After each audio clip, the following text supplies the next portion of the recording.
Hey everybody, it's Mike from the Mike Wagner Show, powered by SoundCloud Studios and brought to you by official sponsor of the Mike Wagner Show, international warring author Mia Molson's The Missing, available on Amazon and paperback and ebook.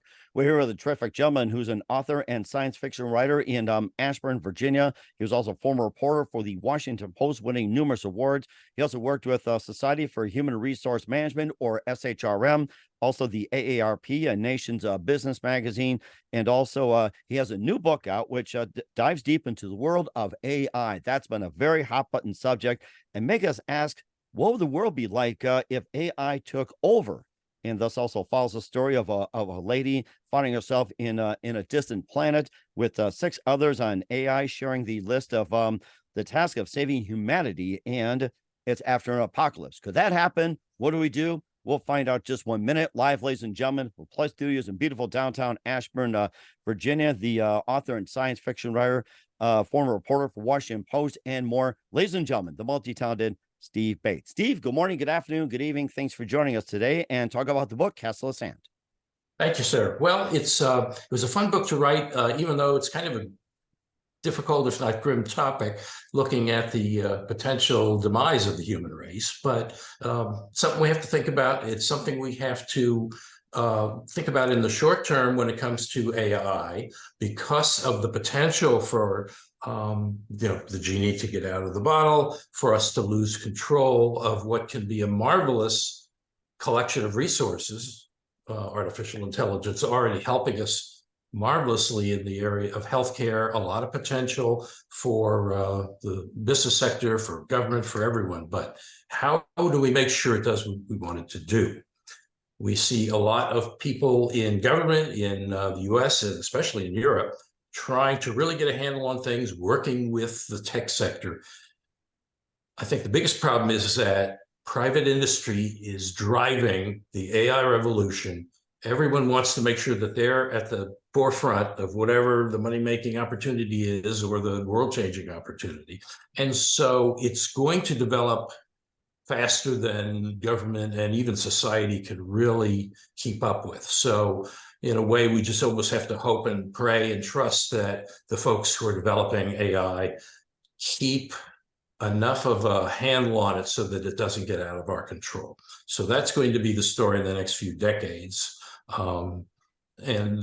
We have to deal with that in its pluses and minuses. And in my book, Castle of Sand, we have a couple of AIs, actually. One who came from Earth with the spaceship to this remote planet and is trying to help the remnants of the human race basically keep the species going. And then we have an AI that developed on the planet where these folks have arrived and actually grew so big that it physically, literally consumed the entire planet, that it's a planet-wide entity. And it's so powerful and so, well, let's just say, doesn't want to get pushed around by a bunch of people just arriving in a little spaceship from Earth. So we've got some tension going there. So there's all sorts of cross tension going on. People versus people, AI versus AI, and back and forth. Mm-hmm. And how did you first get interested in AI?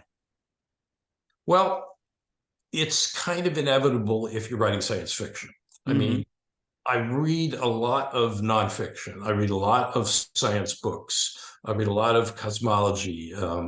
And what you're seeing, what I'm seeing, and what the experts are saying is that there are things that we're discovering that are more mind-blowing than just about anything that I've written, and certainly even some other science fiction writers have written.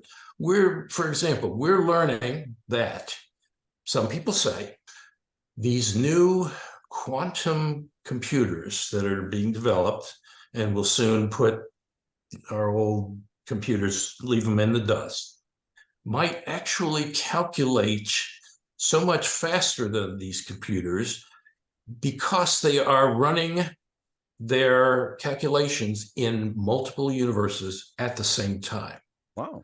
So when you get to something like that, as a writer, as a citizen of the world and the universe, you say, whoa.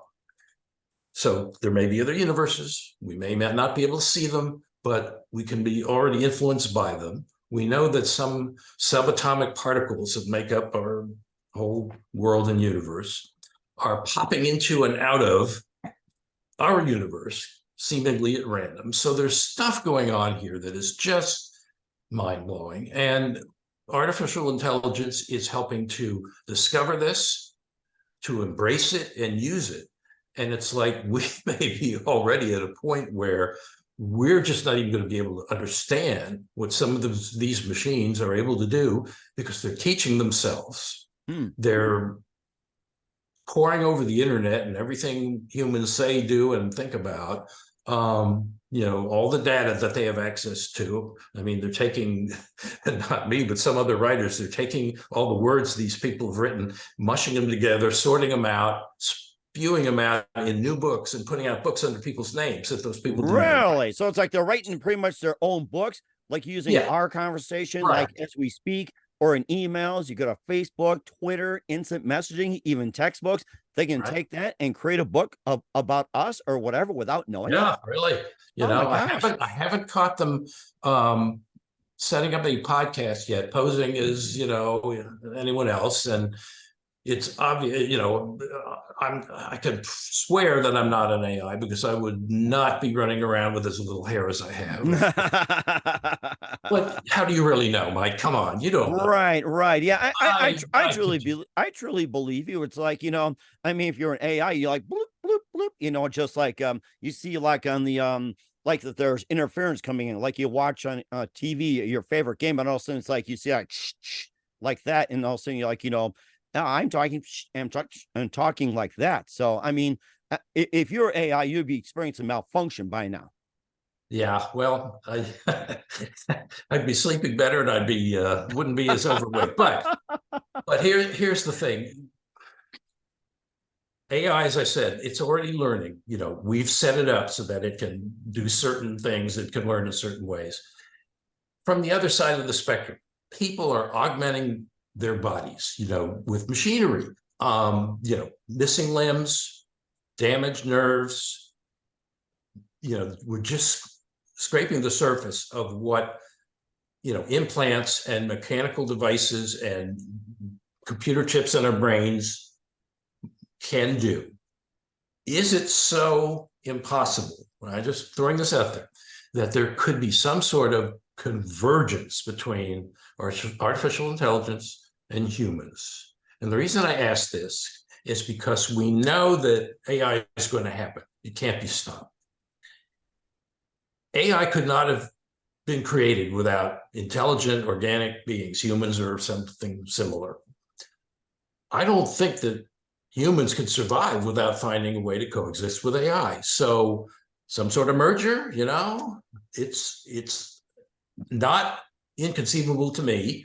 And maybe in a couple of years, we'll be talking about this because that might be the theme of my next novel. But, there has to be some sort of dance going on between humanity and AI on a very conscious level, figuring out where we all fit together. If not, I mean, we're going to be left in the dust. And also maybe think of some movies as well too. They're using AI, putting actors, actresses out of work and everything else. And of course, there's some books out there that are close to it. What are some of the movies that you have seen you think are close to what's going to happen with AI, like say iRobot, or say I'm trying to think what was the other one that was the most recent, Space Odyssey. I could think of iRobot's probably the most recent one. Yeah, that's been a while. Actually, a series that's streaming on Apple TV, Foundation, based on the classic books by Isaac Asimov, who's passed many decades ago, is really doing a fantastic job of taking what were classics at the time and kind of reinterpreting them with AI just infused throughout it in this galactic empire. So they've done a good job. You're seeing it almost in every movie now and TV series that is science fiction because it's just the dominant theme. And certainly dominant as well too. Talk more about the book.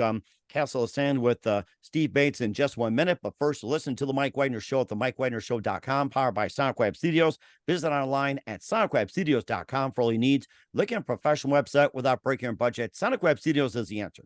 SonicWeb Studios offers fast, affordable custom web designs that blow the competition away. Call today, 1-800-303-3960. It's 1-800-303-3960. Or email to support@SonicWebStudios.com. Mention the Mike Wagner Show. Get 20% off your first project. Sonic Web Studios. Take your image to the next level.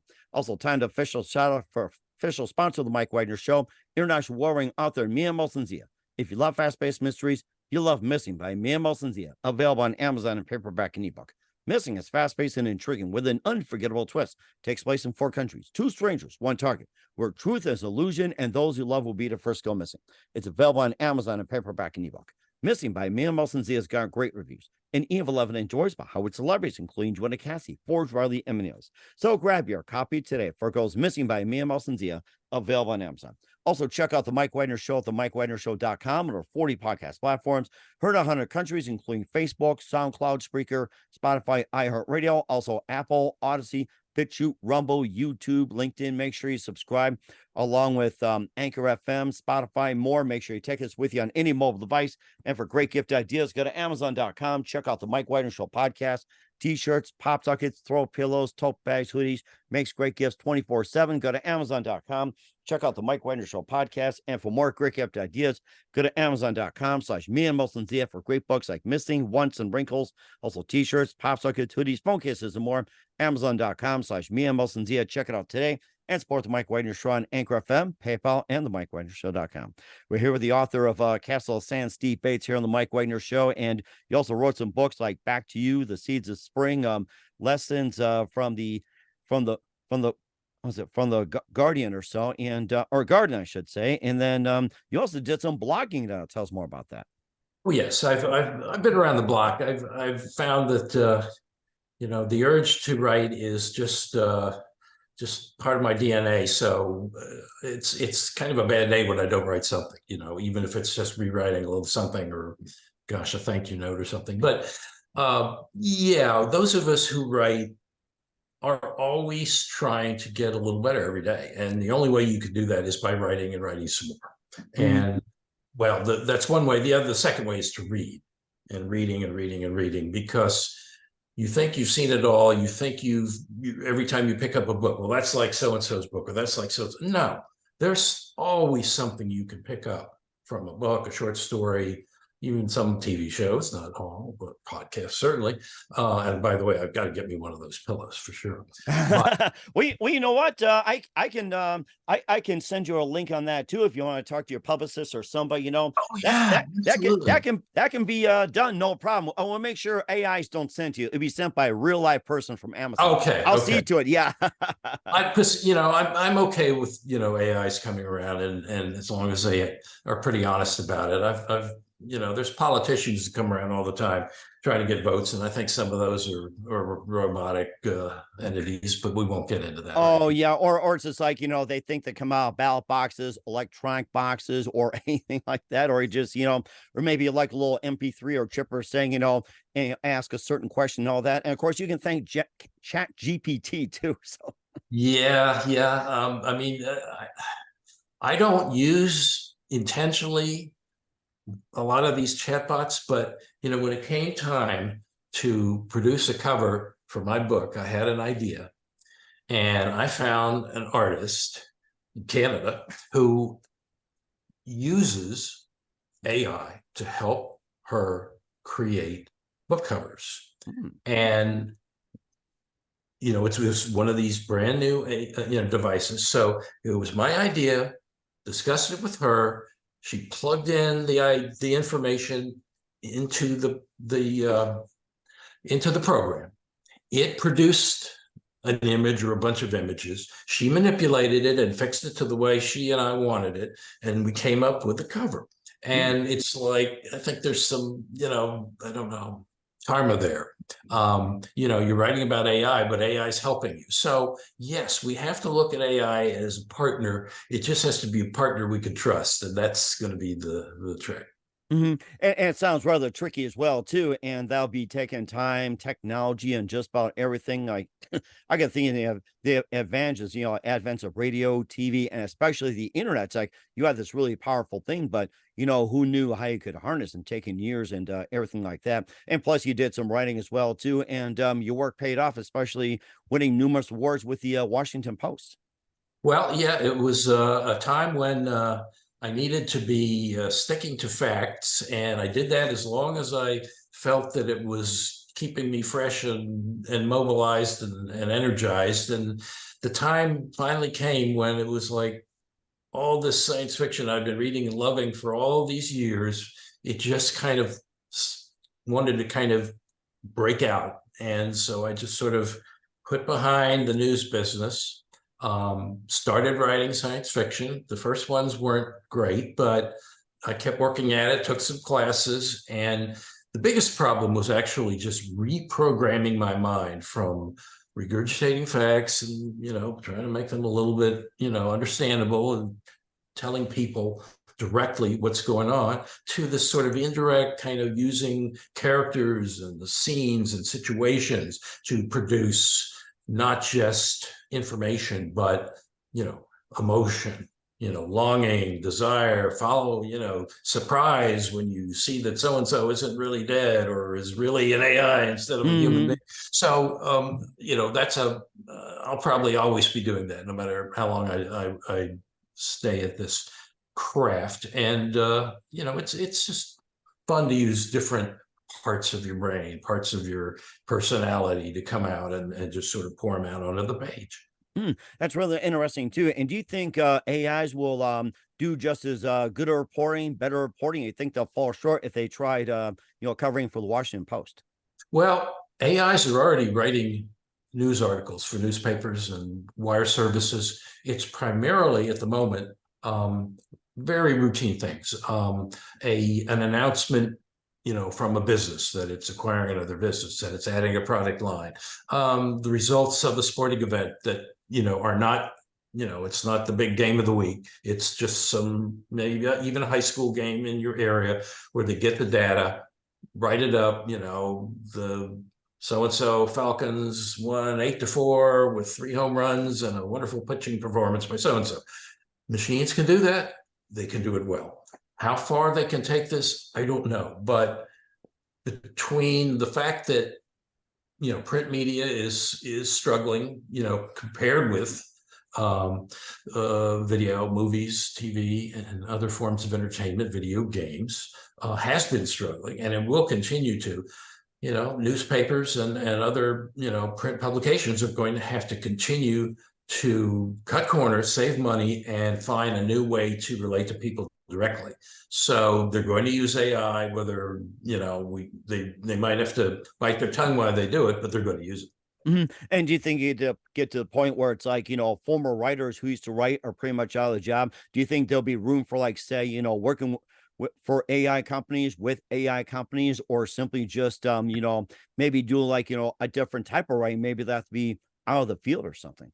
I think there will be a place for writers and editors. I think most of the material we see that is generated by AIs, whether it's news stories, whether it's fiction, will need to be adjusted, moderated, improved by humans, at least for the foreseeable future.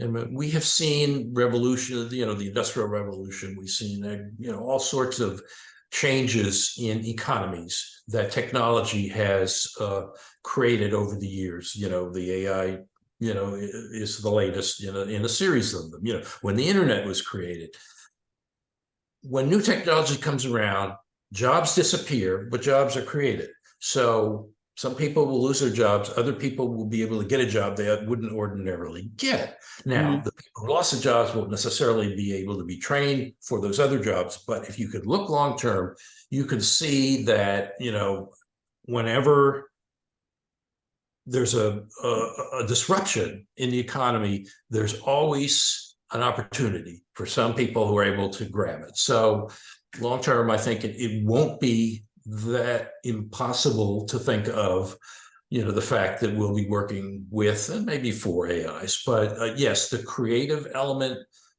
I don't see AI having the same ability to come up with compelling human interest stories tucked into the framework of technology that we can create. They just don't have the understanding of what's inside the beating heart, the soul, the stomach, and other parts we won't discuss. And also too, do you think that, and of course you were held to high journalistic standards when you wrote for the Washington Post and Society for Human Resources, AERP, Nation's Business magazine, everything like that. There's a really high journalistic standards. Do you think the AIs itself can be held to such high journalistic standards, or would it be the creators of AI or who programmed, or are they simply going to just have a different standard? I think Better or standards lower? will change. I really do think standards will change. People already have, my son and young people today are growing up in a world in which many of them get their information from the internet, from television. I remember my son telling me that he got more out of, Comedy Central than, in the old Daily Show than he, did in terms of news reading of news from, any other source. Hmm. He hasn't read a newspaper in years. I used to send him The Economist, but he just doesn't seem to have the time for it. So the nature of news now is, and the acquisition of information by people, young people in particular, has changed to the point that they're getting it from the internet and other electronic sources, from friends on social media. And a lot of what they're getting is either fake accounts, fake information, pretending to be from, human beings, or it's just, aggregated by AI, and they're just saying, okay, I'm fine with it. And so they're growing up at a time when the sort of quote unquote tight journalistic standards really don't apply, with the exception of, we have to make sure we don't libel and slander people because they'll sue us and we'll go out of Right. business. I was just going to ask about that libel and slander. Is that going to change? Is that going to stay the same? I think that's a really big ethical question.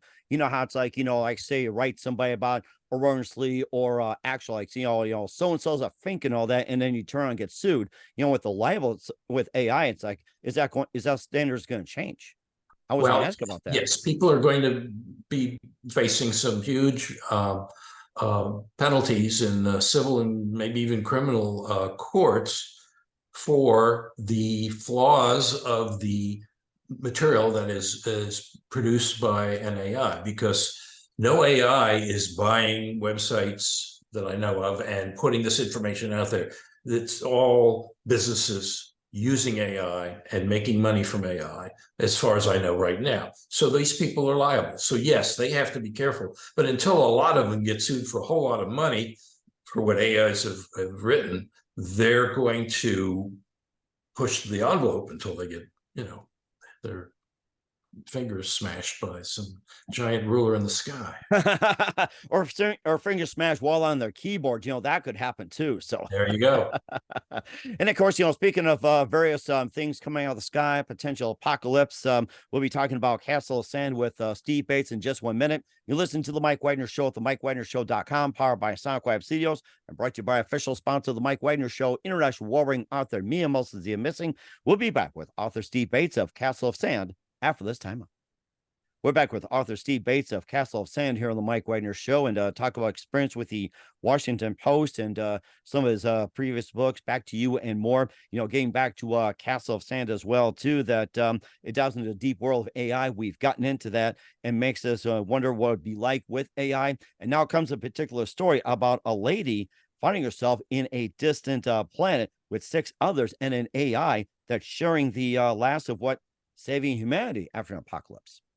Yes, Maria Ramos is the sort of the central figure in my novel, and she's just a regular human being, a soccer mom from Columbia, Maryland, and she just finds herself caught up in a mad rush to just get people into this spaceship and send it off to a distant planet so we have a chance to save humanity, because Earth is just just being burned up with an awful spread of an awful disease. So she wakes up on this planet, and it's like, you got to be kidding me. You're telling me we're out here in the middle of nowhere, Earth has been wiped out, and we've got to take some cells you've got stored here in the bottom of the spaceship and turn it into, a new, civilization based on humanity.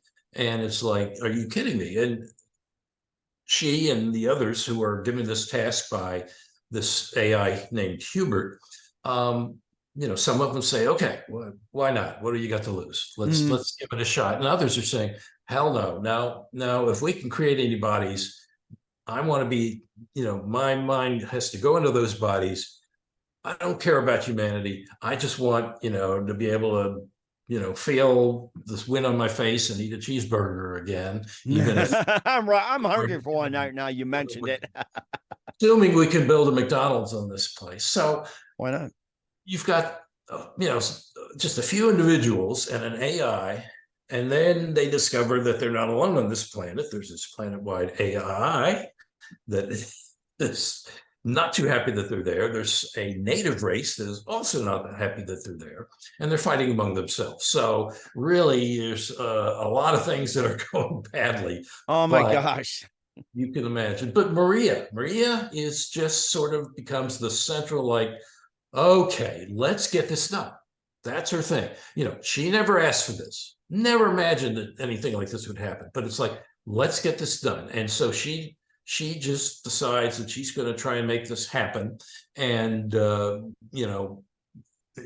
ups and downs with a lot of challenges, but eventually we do get a couple dozen people, humans, babies, produced. And within 20 years, as soon as they're able to reproduce themselves, they're being pushed to basically make babies all the time just to keep the thing rolling. Well, these young people, they don't have any knowledge of or interest in or even belief in Earth or anything, other than the fact that here they are on this planet and people are pushing them to, do stuff with people they barely even met. And so it's not exactly paradise. And things even continue to go downhill at times, but there are some visionary people, Maria and another guy, who come along and just see the potential. Build not a castle, but just a little town on a hill, surround it with a wall, fight off all these, crazy people trying to get in and monsters, you name it, and just try and build a civilization. And they persevere, but it ain't easy.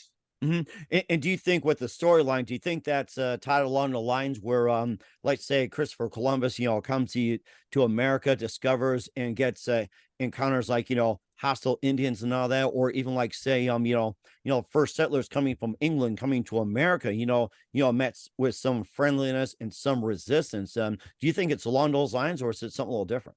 Well, yes, you've sort of identified it. Every time civilizations intersect, collide, however you want to describe it, there's some rough edges. And one of the reasons this book is entitled Castle of Sand is because civilization is fragile, and when different civilizations impact each other, often one swallows and defeats the other. Sometimes it gets repelled, but eventually there's going to be some sort of mixing and joining, or some, people don't give up. If they see, look at this new country, we can make 50 states out of this, it's, they're going to stay.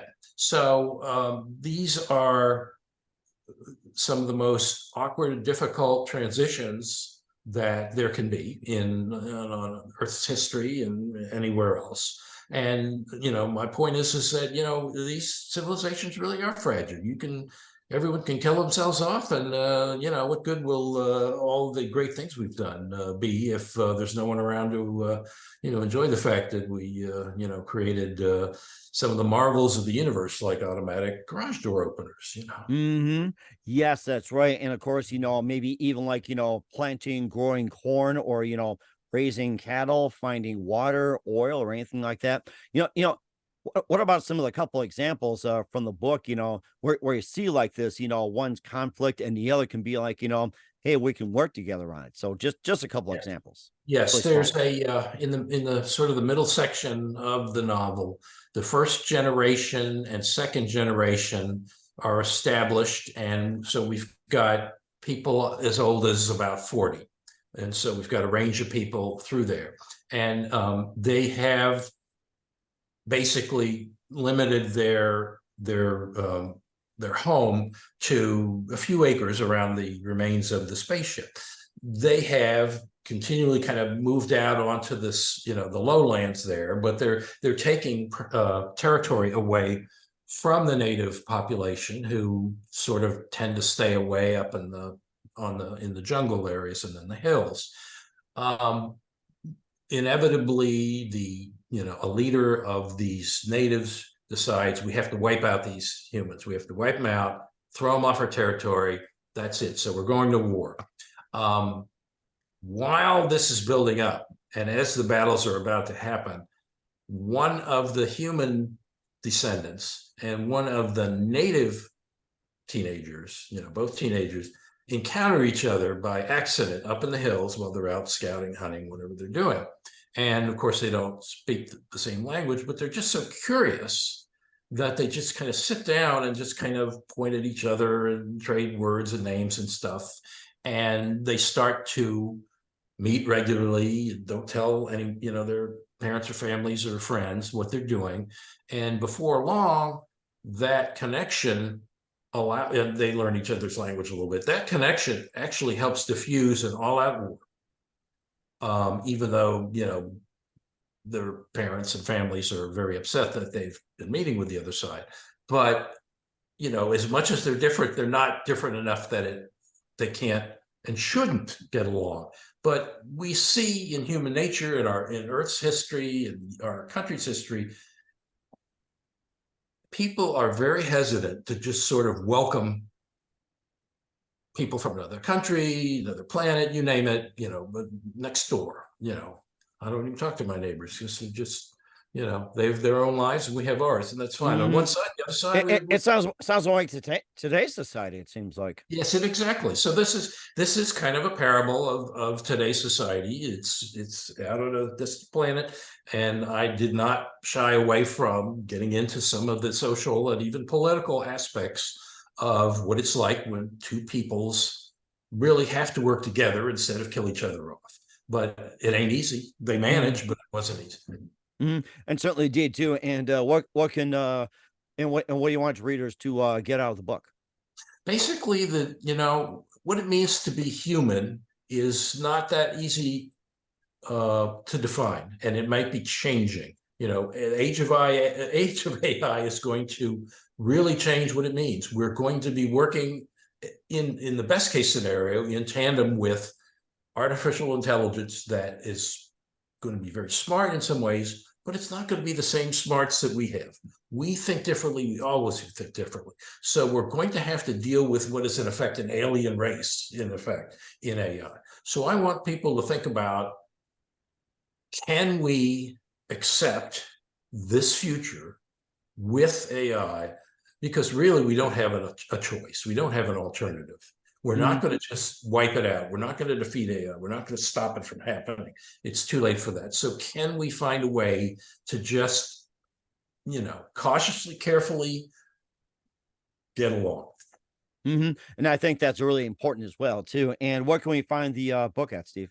Okay, the book is on Amazon. It's currently in paperback. The ebook version should be out fairly soon. My website, stevebateswriter.com, has all sorts of information about it. I'm going to get those tote bags and pillows made up now that I see how great yours are. Okay, well, that's a great idea. I'll send you the links as well too. So we're here with author Steve Bates of Castle of Sand here on the Mike Wagner Show. And just a few more minutes here. What can we expect from you in 2023 and beyond? Okay, well, I'm still writing short stories.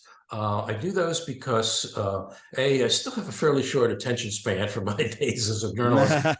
This is something you don't have to spend 2 years or more doing. So there's a certain kind of comfort level in doing that while you're still working on your next novel project. I started just a few weeks ago working on my next novel, and it's coming along, but I'm not the fastest writer. I need to go back and make sure I know what I've done before I go ahead, and not as young as I used to be. So I'm taking my time because each time I sit down to write something, I want it to be as good as it can be. So there'll be some more short stories this year, and in a year or two, I hope we'll see another novel and we'll talk again. That sounds great. And of course, no AIs will be involved in this project unless necessary. Right. So, and who do you consider biggest influence in your career? Oh gosh. Well, in terms of science fiction writing, Philip K. Dick, who's been gone for many decades, such a strange fellow, but he just forced with his completely fungible sense of reality, just continually forces me to think farther and farther outside the box. Many other great writers, but I think he's the one who really just warped my mind enough that I could consider being a sci-fi writer. That's certainly interesting. Got some great stuff. And what's the best advice you can give to anybody at this point? To any young writer, To anybody in general. okay, don't be afraid to take risks. Go be bold. Don't just do the same thing everyone else has done. That's true for any walk of life. Any part of the job market or self-employment. Do something that is you, that is uniquely you. That's a very good point indeed as well, too, for those listening and watching. Once again, we're author Steve Bates of Castle of Sand here on the Mike Wagner Show. Steve, a very big thank you for your time. You've been absolutely fantastic. Learned a lot. Looking forward to having you again soon. Keep us up to date. Keep in touch. Live have you back. Once again, what's your website? How do people contact you? Where can be purchased or check out your book and your works? Yeah, they can go to my website, stevebateswriter.com. It's all there. We'll certainly check that out. Once again, Steve, a very big thank you for your time. You've been absolutely fantastic. Looking forward to having you soon. Keep us up to date. Keep in touch. Live have you back. Wish you all best. And Steve, you definitely have a great future ahead of you. Thank you, sir.